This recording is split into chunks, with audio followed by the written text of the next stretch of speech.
আপনারা দেখতে পাচ্ছেন বিছনের কাসলা প্রস্তুত করা হচ্ছে। এখানে ইরি ধানের জন্য চারা বপন করা হবে। চারাগুলো হয়ে গেলে এখানে এই চারাগুলো নিয়ে জমিতে আবার রোপণ করা হবে। ইরি ধানের চারা প্রস্তুত করার জন্য শেড তৈরি করা হচ্ছে। আর এখানে কিছু ধানের আগাছা মুড়াগুলো রয়েছিল, সেগুলা পরিষ্কার পরিচ্ছন্ন করা হচ্ছে। না করলে ওই ধান ভালো গাজাবে না। কিভাবে আপনারা ফেলেন? বা আমরা ওই এগুলা সাফ করে দিয়ে পানি দিব, দিয়ে মাটি জাবার দিব। হ্যাঁ, দেওয়ার পর মাটিটা প্লেন করে নিব, নেওয়ার পর তারপরে আবার কাদু করে তারপরে বিছন ভিজাই দিব। এখানে পানি কোথায় পান আপনারা? এখানে ডিপের মুখ আছে, এই যে সামনে সামনে ডিপ আছে, ওখান থেকে পানি সংগ্রহ করবেন, এখানে পানি দিবেন নাকি? এখানে সংগ্রহ করব। এই যে আপনারা এই নাড়া বাঁচতেছেন, এগুলা কতদিন সময় লাগবে আপনার? এই মনে করেন যে 5-7 দিন। 5-7 দিনের মধ্যে মোটামুটি বিছন ফেলে দিব। এক সপ্তাহের মধ্যে বীজ ফেলে দিবেন? এক সপ্তাহের মধ্যে ফেলে দিব। আপনারা এবারে কি ধান লাগাবেন? এবারে লাগাবো জিরা কাটারি। এগুলা জিরা কাটারি। জিরা কাটারি। এই যে মোটামুটি অনেক বড় একটা জায়গা মিলে পরিষ্কার পরিচ্ছন্ন করেছেন, সুন্দর একটা জায়গা তৈরি করছেন। 2 মণ ধান ফেলাবো এখানে।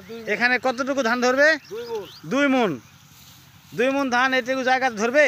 হ্যাঁ, ধরে যাবে। আপনারা কৃষক মানুষ, আপনারা ভালো বোঝেন, আসলে আমরা বুঝবো না অতটুকু। 2 মণ ধানের জায়গা একটা প্রস্তুত করা হচ্ছে। এই জায়গাটাতে ধান ফেলানো হবে। এই ধানটা এখানে যখন ফেলাবেন তখন কতদিন সময় লাগবে চারাগুলো হতে?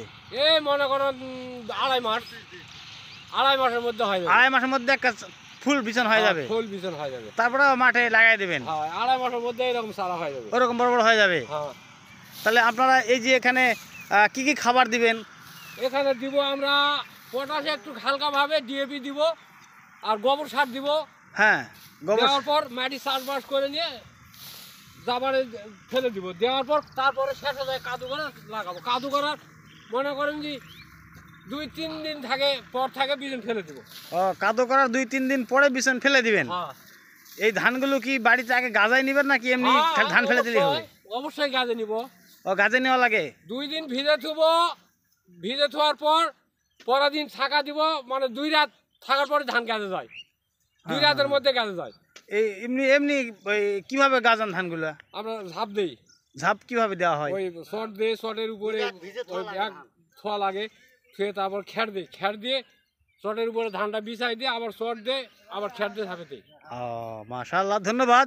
প্রিয় দর্শক, আপনারা দেখতে পাচ্ছেন নওগাঁর একজন কৃষকের সঙ্গে আমরা কথা বললাম, এবং সে একজন প্রকৃত কৃষক, যার কারণে সে জমিটাকে আগেই চাষাবাদ করার জন্য কিভাবে তার জমি চাষাবাদ করবে সেই বিষয়ে তারা আসলে খুব প্রস্তুতি গ্রহণ করতেছে। খুবই ভালো মানের একজন কৃষক, তাই ধান কাটা মারা শেষ না